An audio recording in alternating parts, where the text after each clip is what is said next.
Moi drodzy, zbliżamy się do początku paneli naszych, czyli spotkań z naszymi gośćmi.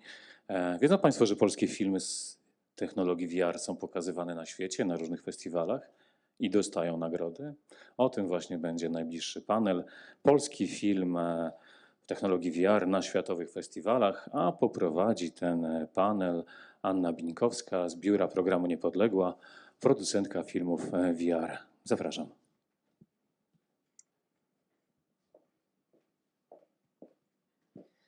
Szanowni Państwo, jest mi niezmiernie miło powitać Państwa na festiwalu. Cieszę się, że tym właśnie pięknym panelem otwieramy cały festiwal.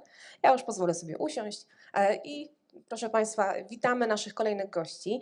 Chciałabym zaprosić na scenę pana Jacka Nagłowskiego, reżyser, producent, współwłaściciel firmy producenckiej Central oraz Circus Digitalis, firmy zajmującej się tworzeniem rozwiązań cyfrowych w dziedzinie obrazu 2D i 3D i w zakresie wirtualnej rzeczywistości. Członek Polskiej Akademii Filmowej, podkreślmy. Dobrze, teraz online'owo połączymy się z panią dr Sandrą Frydrysiak, która bada percepcję ruchu tanecznego w wirtualnej rzeczywistości, ale też kategorię siostrzeństwa, udział kobiet w protestach, feministyczną wrażliwość reżyserek czy reprezentację kobiet w kulturze popularnej. Mam nadzieję, że uda nam się połączyć, w końcu jesteśmy na Festiwalu Technologii. Zapraszam teraz pana Miłosza Hermanowicza, reżysera, montażystę, stereografera. Od 2011 roku specjalizuje się w technikach obrazu stereoskopowego 3D. Pracował przy różnych produkcjach, zarówno na planie, jak i w postprodukcji. O nagrodach jeszcze powiemy.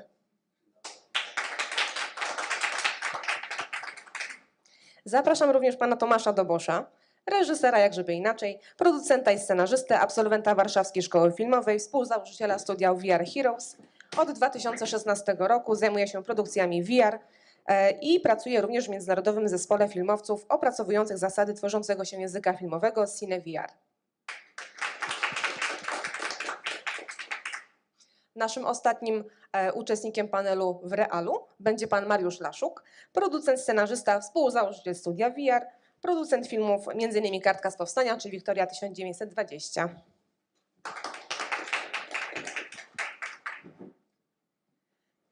No dobrze, proszę panów, proszę państwa. O, witamy panią Sandrę, cieszę się, że udało się połączyć.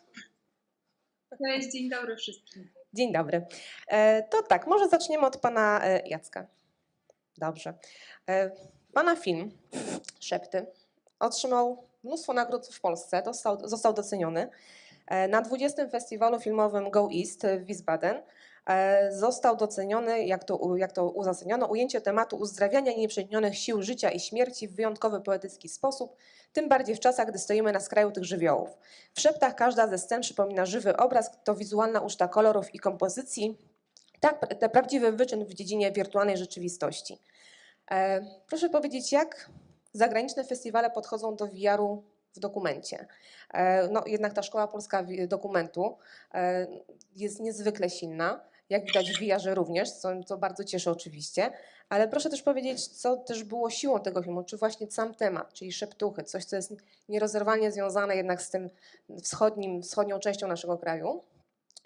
Czy ten temat, czy właśnie to była ta siła przede wszystkim tego filmu, czy również ta technologia, co tutaj zaważyło, że to zdobyło aż takie uznanie? Wydaje mi się, że chyba największy wpływ na to miała właśnie ta kwestia tego doświadczenia dokumentalnego. Dlatego, że sam temat był pretekstem do tej opowieści. Z drugiej strony ten utwór funkcjonował już w ramach innych utworów VR-owych, więc tutaj jakby technologia nie grała roli. Natomiast wydaje mi się, że to udało nam się takie skuteczne połączenie w tym projekcie takiego, powiedzmy, szlachetnego języka filmowego właśnie z potencjałem, który niesie ze sobą VR. To znaczy ten utwór miał cechy zarówno filmu dokumentalnego, jak i cechy, które są charakterystyczne właściwe dla VR-u, bo to nie jest tak, że jakby daje się to wprost przenieść tą wiedzę i te umiejętności ze świata filmowego do wirtualnej rzeczywistości. I chyba to zafunkcjonowało. To też zafunkcjonowało chyba wtedy, kiedy mieliśmy premierę na festiwalu w Wenecji tego projektu. Potem ten projekt też był na kilku międzynarodowych festiwalach zagranicznych i no za każdym razem spotykaliśmy się z bardzo jakby ciepłym przyjęciem, więc no tak, wydaje mi się, że to jest główna siła tego. Czyli czy można powiedzieć, że polski VR dokumentalny jest najlepszym VR-em dokumentalnym na świecie? Nie, no myślę, że to już... Tak zaryzykujmy, porozmawiamy o tym trochę. To już za daleko chyba powiedziane, natomiast myślę, że coś innego jest chyba ważnego tutaj. Tydzień temu miałem spotkanie z szefem CanXR i New Images. New Images w tej chwili prowadzi CanXR na festiwalu w Cannes. I mieliśmy bardzo interesującą dyskusję na temat potencjału, który jest tutaj u nas w Polsce, dlatego że oni już zwrócili uwagę na to, co się tutaj u nas dzieje. I tutaj mamy taką sytuację, że rozmawialiśmy o budżetach, między innymi. To jest zawsze bolesny temat, coś o tym wiemy wszyscy chyba. Natomiast i teraz tak, mamy sytuację taką, że a propos poziomu VR-u w ogóle, jaki mamy tutaj w Polsce. Mamy tutaj w Polsce, jeżeli chodzi o takie produkcje kulturowe, artystyczne, pewnie nie wiem, 7-8 produkcji do tej pory zostało zrealizowanych. Z tych produkcji większość ma dystrybucję międzynarodową, większość funkcjonuje na międzynarodowych festiwalach. Jest Miłosz, jest Sandra, Sundance, Courant 3D, Szepty, właśnie te festiwale, które pani wymieniła i kilka jeszcze innych. Kosmogonik pewnie też poszaleje na międzynarodowych festiwalach Marty Szerzyńskiej. I patrząc na to, i teraz tak, średni budżet w Polsce produkcji to jest pewnie, tak bym szacował, około 30 000 euro, tak, jakby w przełożeniu. I przy tym budżecie byliśmy w stanie nawiązać rozmowę, nawiązać rywalizację z produkcjami międzynarodowymi, z produkcjami zagranicznymi, gdzie przy tych budżetach, podczas gdy średni budżet, bo właśnie o zestawieniach rozmawialiśmy, średni budżet produkcji francuskich od 2019 roku, który było 48, wynosi między 400 a 500 tysięcy euro. Czyli mówimy o budżetach ponad 10-krotnie mniejszych, które są w stanie rywalizować z produkcjami jakby o dużo większej skali. W związku z tym to, co chciałbym powiedzieć, to wydaje mi się, że mamy tutaj gigantyczny potencjał. Jest laboratorium narracji wizualnych, które w szkole filmowej, które w przyszłym roku ukończy 12 produkcji VR-owych. Mamy całe tutaj nasze środowiska VR-owe, które już jakby funkcjonuje. Mamy kontakty międzynarodowe naprawdę na bardzo wysokim poziomie, jeżeli chodzi o festiwale. Czyli mamy ziarno, które jest bardzo dobrze, ma bardzo duży potencjał i to jest udowodnione. Jak ogłaszaliśmy nabór, dostaliśmy 40 bardzo wysokich jakościowo projektów. Musieliśmy z nich wybrać 6. I to nie chodzi tylko o to, że to był trudny wybór. To chodzi o to, że my czuliśmy, że robimy krzywdę pozostałym projektom, nie mogąc ich zrealizować, bo były naprawdę świetne. Czyli mamy bardzo żyzną glebę w ogóle. Jeżeli tą glebę i to ziarno podlać i otoczyć opieką, to myślę, że tutaj może wyrosnąć gigantyczne drzewo, więc tak Tego tylko... się trzymajmy, tego się trzymajmy.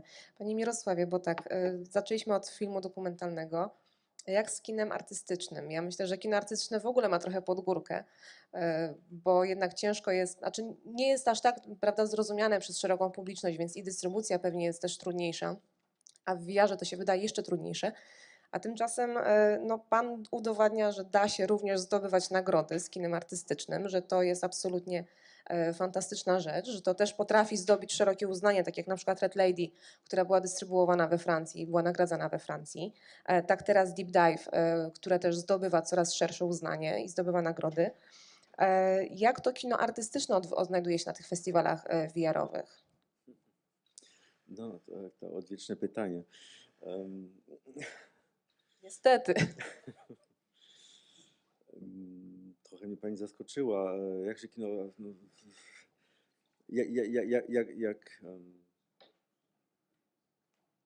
w ogóle festiwale, bo jeśli chodzi o kino artystyczne, to festiwale...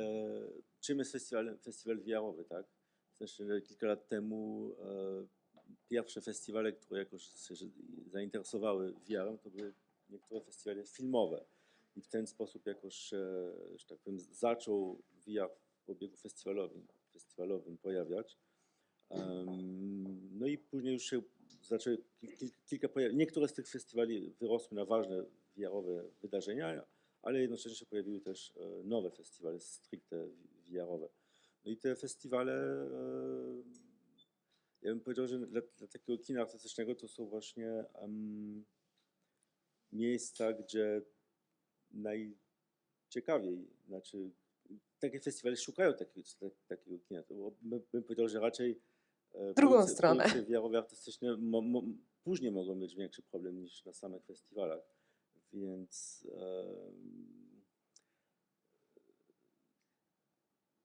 No to znaczy, że w takim razie to polskie kino artystyczne też na przykład świetnie sobie radzi w takim razie, że gdzieś tam faktycznie jest bardzo doceniane i że zdobywa te nagrody i że faktycznie nie tylko dokument, ale i kino artystyczne. Niepokojące, często przez wielu ludzi niezrozumiane, po prostu traktowane raczej w kategoriach doświadczenia niż filmu. Myślę, że czy spotkał się Pan na przykład z takimi też opiniami, że to jest bardziej doświadczenie VR-u niż film VR-owy? okej, na przykładzie mojego projektu Deep Dive w trakcie prac tak jakby ewoluował też, jak my w ogóle nazywamy ten projekt. Ostatecznie po wielu tam ewolucjach stanęliśmy na, zresztą zgodnie z różnymi trendami, doświadczenie fabularne. Bo jednak to faktycznie nie jest po prostu kino No w wersji właśnie. VR-owej, ale to jednak jest to fabuła, jak powiedzmy w kinie albo w innych dziedzinach sztuk, ale no jednak jest to doświadczenie tej historii, a tu już w jakiś to sposób to każdy twórcy VR ma swoje podejścia. Prawda. I tutaj mamy pole właśnie na twórczość się pojawia. Fantastycznie. Ja tak tutaj zerkam na zegarek, ponieważ mamy napięty harmonogram, więc tak proszę się tutaj nie obawiać, ale tutaj kontroluję czas cały czas. Pani Sandro, mam do Pani, no nie sposób też nie uciec akurat, żeby Pani uciekła od takiego pytania. Jak przedstawia się sytuacja kobiet na festiwalach VR-owych i w ogóle w świecie filmu VR-owego? Bo wiadomo, że no jednak te kobiety niby tam, kobiety mają podgórkę w filmie, tak? To wiadomo od dawna. Chociaż w tym roku zdaje się była taka sytuacja na festiwalu, nie na festiwalu, tylko w szkole filmowej w Łodzi, że na pierwszy rok reżyserii przyjęto same kobiety. Bardzo fajnie. Ale jak przedstawia się ta sytuacja w VR-ze i zwłaszcza w tym światowym VR-ze?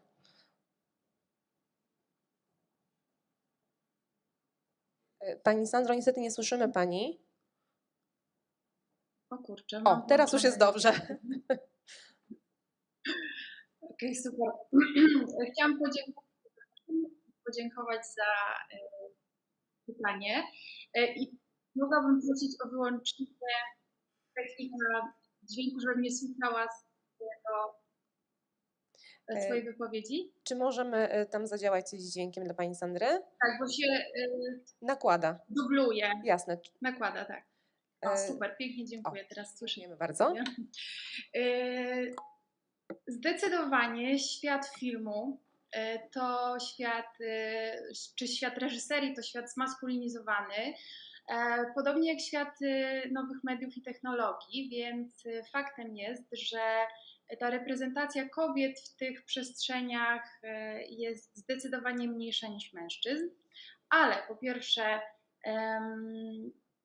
miałam przyjemność tworzyć swoją pierwszą pracę VR-ową w pracowni VR AR, Laboratorium Narracji Wizualnej VN-Lab, który dba o parytety i które to laboratorium ma taką wrażliwość społeczną i myślę, że to była taka przestrzeń, gdzie raczej promowało się równość i też takie poczucie równości tam było.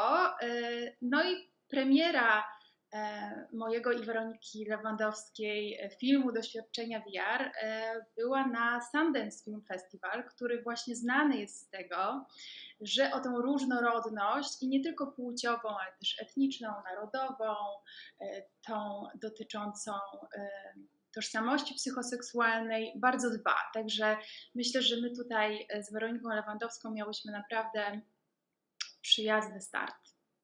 Myślę, że też trochę przycierały Panie szlaki tak na dobrą sprawę, żeby jednak te kobiety na te festiwale też tam wprowadzić VR-owe.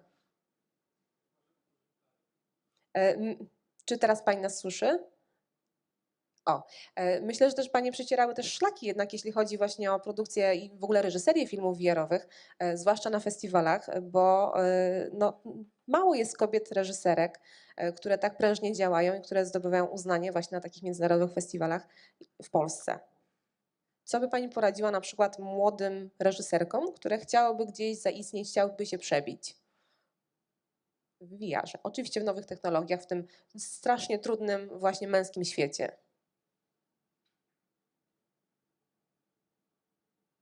Na pewno poleciłabym odezwanie się do Łódzkiej Szkoły Filmowej i do Laboratorium Narracji Wizualnych, które mam nadzieję, że będzie się dalej rozwijać i będzie takim hubem i labem, które będzie dalej wspierać no właśnie nie tylko młodych artystów, ale również artystki. No i przede wszystkim właśnie te przestrzenie festiwalowe są bardzo dobrą okazją do tego, by networkingować, by poznawać inne osoby i też podglądać, jak inne osoby to robią. My też z Weroniką Lewandowską miałyśmy taką historię, że VR-em interesowałyśmy się chyba od 2010-2012 roku i bywałyśmy na różnych konferencjach związanych z VR-em właśnie, poznawałyśmy osoby, które już działają z tym technologiami, potem realizowałyśmy projekt badawczy o percepcji ruchu wirtualnej rzeczywistości w Polskiej Akademii Nauk w Instytucie Psychologii w VR-labie, także też gdzieś ta nasza droga dochodzenia do tego projektu, który teraz zrealizowałyśmy, była długa. Ale udana, co najważniejsze. Jedno zdanie, jeżeli mogę Mhm, oczywiście. dodać do tego. Laboratorium Narracji Wizualnych, które prowadzę wspólnie z Polą Workiewicz. No właśnie, już. Już kobieta, bardzo dobrze. Dzień dobry. Poza tym faktycznie to nawet nie jest kwestia dbania o priorytety. My wyłaniamy projekty dobre i po prostu bardzo dużo tych projektów bardzo dobrych jakby tutaj nie ma różnicy, jeżeli chodzi o płeć. To samo dzieje się, myślę, jakby w takim pejzażu międzynarodowym, a do tego chyba jeszcze trzeba by dodać to, że w ogóle jak patrzę na to, jak produkcja VR-owa się rozwija, to już jest w ogóle związane z trochę innym myśleniem o produkcji, trochę innym myśleniem o chyba wartościach też nawet. I w związku z tym sam model produkcji jest dużo bardziej płaski, mniej hierarchiczny i ta inkluzywność jest jakby wbudowana w ogóle w rozwój tego medium, tak mi się wydaje, więc stąd efekty. To jest chyba w nim właśnie też takie pociągające, że faktycznie to otwiera pola możliwości dla wszystkich, a nie tylko dla wybranej grupy. To wspaniale. W takim razie teraz przechodzimy już do drugiej, dalszej naszej sekcji, naszych panelistów. Tomku, tym razem pytanie do Ciebie. Jako reżyser Kartki z Powstania, trochę myślę, że z nią pojeździłeś po świecie, pojawiła się na wielu różnych festiwalach. Powiedz, ponieważ Kartka z Powstania była projektem o polskiej historii, bardzo mocno osadzonym w polskiej historii, czyli to była historia Powstania Warszawskiego. Jaki był odbiór filmu tak mocno osadzonego w polskiej rzeczywistości, w polskiej historii, w krajach, gdzie na przykład, no nie wiem, ludzie mają problem, żeby na przykład w ogóle umiejscowić Polskę na mapie. Czy to im przeszkadzało, czy to im pomagało, na przykład w odbiorze filmu, takim czystym odbiorze filmu? Jak to wyglądało? No wyglądało to tak różnie, jak różne są tak naprawdę kraje, do których kartka trafiała. My razem z Mariuszem najczęściej promowaliśmy na festiwalach ten film pod anglojęzycznym tytułem Warsaw Rising. Kartka z Powstania jest pierwszym w Polsce filmem fabularnym i tak naprawdę jednym z pierwszych na świecie z POV tego typu filmów fabularnych, więc de facto najczęściej spotykaliśmy się ze stwierdzeniem, że nigdy wcześniej nic takiego nikt nie widział. Tak? Co pewnie panowie przyznają rację, bardzo często wśród artystów, którzy dopiero zaczynają się zajmować VR-em, jest często mylone z takim poczuciem, że mają talent, bo ktoś zdejmuje gogle i jest pod wpływem VR-u, a oni myślą, że jest pod wpływem ich filmu. Dlatego takie festiwale są bardzo ważne, gdzie możemy zobaczyć kilka VR-ów i je sobie porównać. Dowiedzieliśmy się dużo na temat naszego kraju, naszej historii oczami innych. Paradoksalnie w VR-ze nie w VR-ze, tylko w realu. Bardzo ciepło odbierali nasz film. Bardzo ciepło. Tak naprawdę z najmilszym odbiorem spotkaliśmy się w Nowym Orleanie, gdzie były przez 2 dni pokazy i Amerykanie płakali pod koniec tego filmu. Prosili o kontakt, proponowali swoje historie, a często tak naprawdę nie rozumieli kontekstu, no bo my wszyscy mamy gdzieś Powstanie Warszawskie na sercu, a oni się pytali, who is Warsaw? No bo jest Batman Rising, przyjechało Warsaw Rising. To mniej więcej tak. Natomiast zrozumieli, że jest to w miarę uniwersalna historia o miłości córki do ojca i o tym, że młodzi ludzie się wkurzyli w pewnym momencie po prostu i walczyli z nazizmem. Super, bardzo Ci dziękuję. Mariuszu, przechodząc do Ciebie, dla Ciebie mam takie trochę pytanie nietypowe, bo nie o festiwale i nie o odbiór filmów na festiwalach, ale zdaje się, że w zeszłym roku, w 2020, pracowałeś z Pawłem Althamerem. Tak, zgadza No się. właśnie, przy produkcji, można powiedzieć, że właściwie jego pracy, która była pokazywana na Biennale w Helsinkach w tym roku. Praca się składała z 2 części. Pierwsza część to był VR, Seven Prisoners, o ucieczce więźniów z więzienia i o odkrywaniu właściwie samego siebie, a druga część tego projektu to był film dokumentalny o tym, jak powstawał ten VR. No, Paweł Althamer to jest jednak dosyć znane nazwisko, zwłaszcza w tym świecie takiej sztuki współczesnej, międzynarodowej i chciałam Cię zapytać o współpracę międzynarodową. Jak to jest, w sensie jak się współpracuje z innymi twórcami z innych krajów przy takich projektach międzynarodowych, które są później pokazywane na festiwalach sztuki, Tak, niekoniecznie filmowych festiwalach. Tak, no, bardzo miło wspominam tą współpracę. Paweł jest naprawdę świetnym artystą, ale też człowiekiem, który umie spojrzeć w głąb człowieka i wydobyć z niego naprawdę piękne rzeczy. I ta współpraca wyglądała mniej więcej tak, że no to ekipa cała, która pracowała przy tym filmie, była mieszana, była fińsko-polska. Polska strona troszkę odpowiadała za strony techniczne, czyli za nagrywanie dźwięku, obrazu, oczywiście jakieś propozycje scenariuszowe też z naszej strony. To od razu zapytam, tak. skąd się wziął taki podział? W sensie, czy to już na przykład, bo oni wiedzieli, że wy jesteście świetni w technice, że po prostu Polacy to przyjadą, zrobią to porządnie, tak jak się u nas robi VR-y porządnie, czy to gdzieś wyszło w trakcie po prostu rozmów, że Finowie stwierdzili, że a dobra, tym razem to wy to na siebie weźcie. To było znaczy, przygotowane w ten sposób, że Paweł po prostu miał pomysł. Miał kontakt z Helsinkami, z Helsinki Art Museum, no i gdzieś tam na bazie tej współpracy powstał sam pomysł tego filmu VR-owego. Poznał nas w pewnym momencie, mnie i Tomka, i gdzieś ustaliliśmy, że fajnie by było coś nagrać wspólnie. Potem też jak zobaczył kartkę z powstania i zobaczył, że da się opowiadać historię w VR-ze w sposób ciekawy i no, bardzo interesujący. No a też muszę powiedzieć, że ta nasza polska strona techniczna też no, miała duże doświadczenie w tym, w tworzeniu VR-u.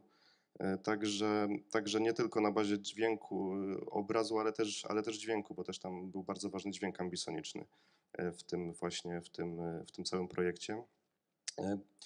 Strona fińska bardziej nam pomagała w rzeczach organizacyjnych związanych z samym miejscem kręcenia, czyli kręciliśmy na wyspach, także te całe przejazdy, przeloty do różnych miejsc były oczywiście przez nich organizowane. Mieliśmy raczej artystyczną pieczę nad tym wszystkim. No, najbardziej Paweł oczywiście. Także współpraca układała się bardzo ciekawie, bardzo fajnie. Bardzo ciekawy film powstał. W ogóle artystycznie on był dosyć ciekawie poprowadzony. Po prostu Paweł poprosił o współpracę prawdziwych więźniów z prawdziwego więzienia w Finlandii, którzy mogli troszeczkę jakby no, dotknąć tego świata poza murem. Oni co prawda mogli wychodzić, ale musieli wracać na noc, więc dla nich to była naprawdę prawdziwa przygoda. Wyszło to świetnie po prostu. Helsinki były bardzo zadowolone z naszej współpracy. Biennale było organizowane niestety z lekkim opóźnieniem ze względu na COVID, no, ale to wszystkie te dotychczasowe wydarzenia tak się zachowywały i mam nadzieję, że jeszcze coś z Helsinkami, z Helsinki Art Museum zrobimy, bo to też są naprawdę świetni ludzie, którzy rozumieją to medium, którego używaliśmy, sam VR. Fantastycznie. Tak patrzę na zegarek, powoli się będziemy zbliżać do końca. Jeszcze nam zostało ostatnie 5 do 6 minut. W sam raz, żeby zadać takie podsumowujące i otwierające w sumie pytanie, czego potrzeba polskim filmom, żeby zaistnieć jeszcze bardziej i jeszcze szerzej na festiwalach i żeby w ogóle jeszcze szerzej docierać do ludzi. Nie tylko w Polsce, ale tak generalnie na całym świecie. To może od drugiej strony zaczniemy, Mariuszu. Może ale to tak ze strony producenta powiem, po prostu budżetu, który pomoże nam robić duże, głośne, profesjonalne produkcje po prostu. Czyli budżetu, czyli w sumie współpracy. Tak. Bo najczęściej to się po prostu składa do tego, że grosz Rozmów, do grosza. pomysłów, tak. Dokładnie. Tomku, jakiś pomysł na to, czego potrzeba oprócz budżetu? Ze strony reżysera bym powiedział, że potrzebne jest myślenie o wersjach anglojęzycznych i tematach, które są atrakcyjne dla ludzi poza Polską na etapie już scenariusza. Można robić dubbing odpowiedni, ambisoniczny w VR-ze. To jest bardzo ciężkie i dosyć kosztowne, ale można to robić. I udowodniliśmy to w kartce, bo przecież kartka jeździła po świecie, dlatego że miała wersję No anglojęzyczną. właśnie.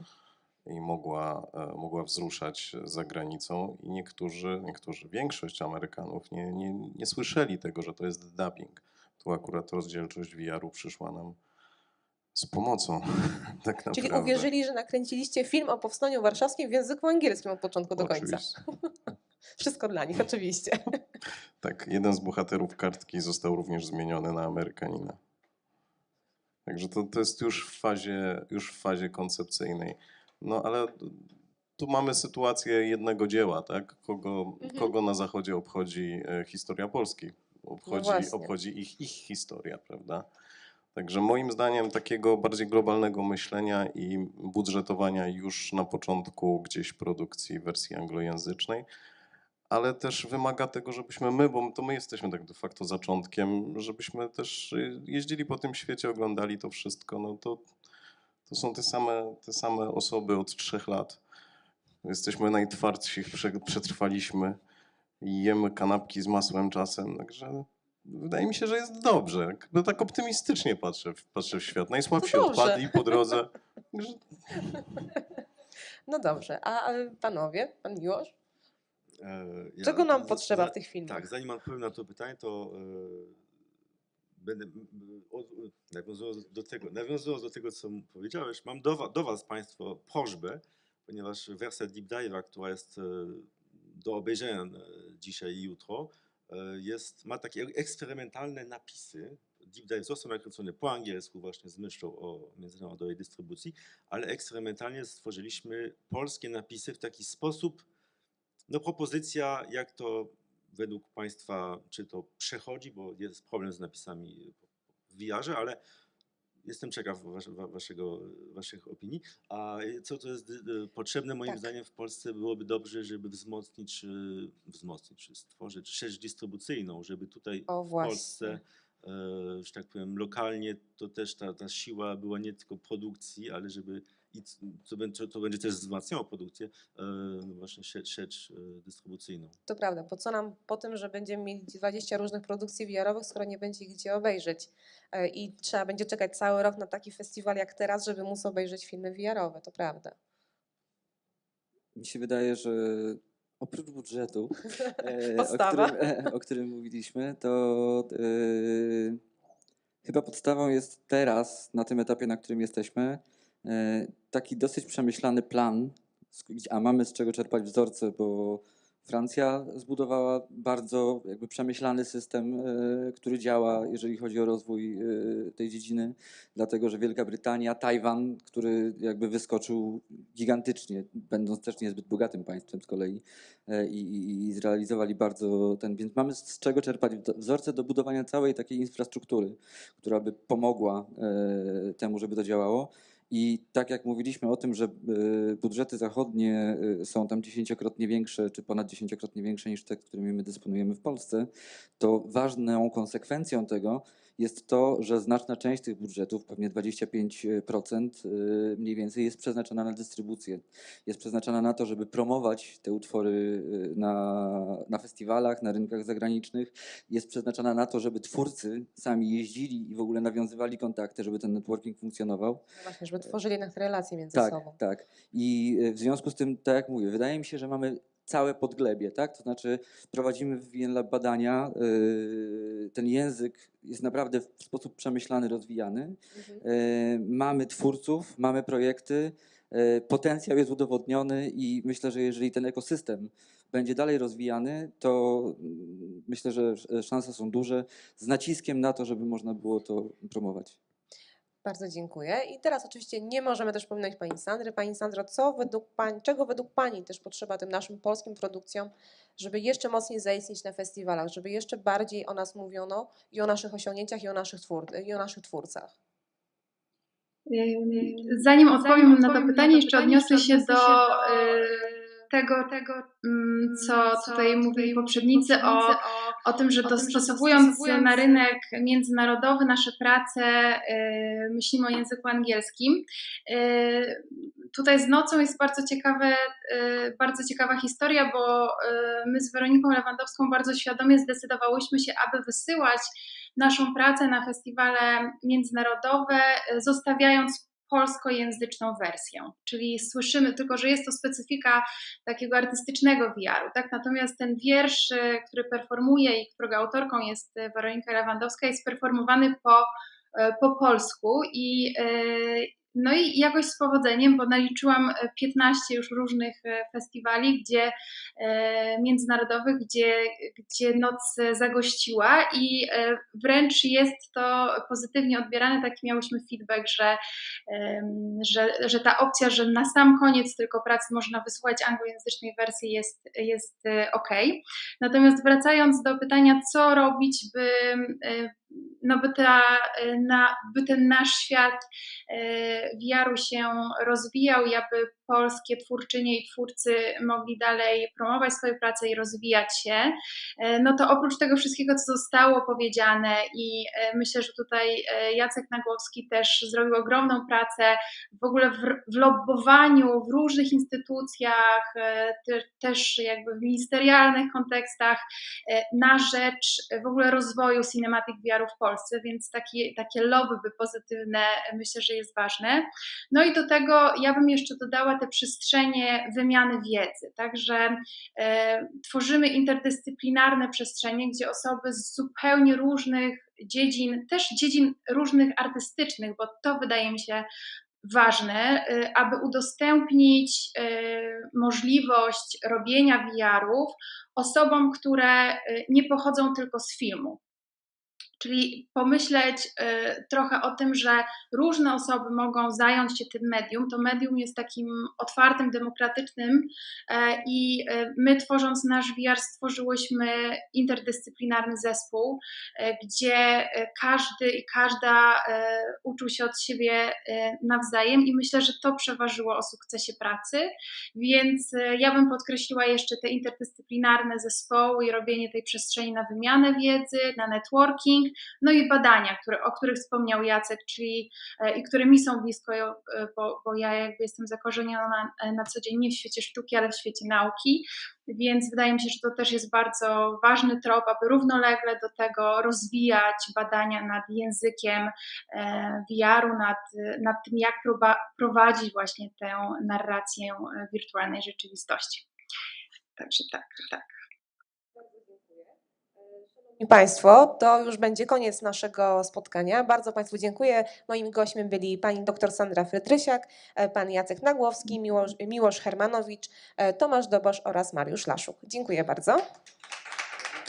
Dziękuję.